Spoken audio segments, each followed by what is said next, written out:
দেশবাসীর জন্য নবরাত্রির প্রথম দিনে বড় সুখবর। প্রধানমন্ত্রী মোদী উপহার দিলেন জিএসটি 2.0।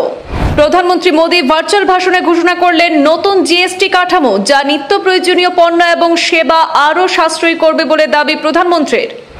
জিএসটিতে এখন শুধু দুটি ধাপই থাকবে, 5% এবং 18%। আগামীকাল থেকে দেশ জুড়ে লাগু হচ্ছে জিএসটি 2.0। নিত্য প্রয়োজনীয় জিনিসের দাম কমবে, মানুষের সঞ্চয় বাড়বে, জানালেন প্রধানমন্ত্রী। নতুন জিএসটি নীতিতে উপকৃত হবে সাধারণ মানুষ থেকে সব শ্রেণীর ব্যবসায়ীরাও, দেশবাসীর উদ্দেশ্যে বললেন প্রধানমন্ত্রী নরেন্দ্র মোদী। নতুন জিএসটি নীতি ঘোষণা করলেন দেশের প্রধানমন্ত্রী নরেন্দ্র মোদী। দেশবাসীকে নবরাত্রির শুভেচ্ছা জানিয়ে জিএসটি 2.0 প্রসঙ্গ তুলে প্রধানমন্ত্রী বললেন, সব পক্ষের মতামত নিয়েই নতুন যে জিএসটি নীতি গ্রহণ করা হয়েছে তা আত্মনির্ভর ভারত অভিযানকে ত্বরান্বিত করবে। নতুন জিএসটি নীতিতে উপকৃত হবেন সাধারণ মানুষ থেকে সর্বশ্রেণীর ব্যবসায়ীরাও।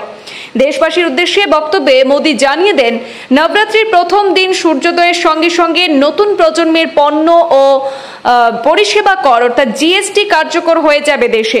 এতে সস্তা হবে নিত্য প্রয়োজনীয় পণ্য। জিএসটিতে এখন শুধু দুটি ধাপই থাকবে বলে জানিয়েছেন প্রধানমন্ত্রী।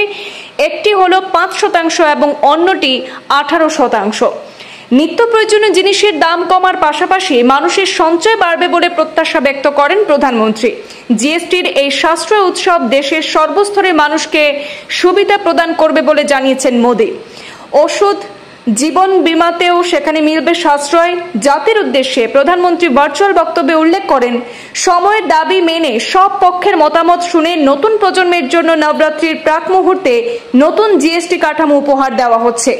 এই নতুন জিএসটি নীতিতে খাদ্যপণ্য, ওষুধ, সাবান, জীবন বীমা, স্বাস্থ্য বীমা সহ অন্য বেশ কিছু পণ্য ও পরিষেবার কথাও উল্লেখ করেছেন প্রধানমন্ত্রী। তিনি জানান, এগুলির মধ্যে অনেকগুলি সম্পূর্ণ করমুক্ত হয়ে যাচ্ছে। কিছু ক্ষেত্রে কর কমিয়ে 5% করে দেওয়া হয়েছে, যেগুলি আগে 12% এবং 18% পর্যন্ত ছিল। এই নতুন কর নীতি আত্মনির্ভর ভারত অভিযান এগিয়ে যাবে বলেও মত পোষণ করেন প্রধানমন্ত্রী নরেন্দ্র মোদী।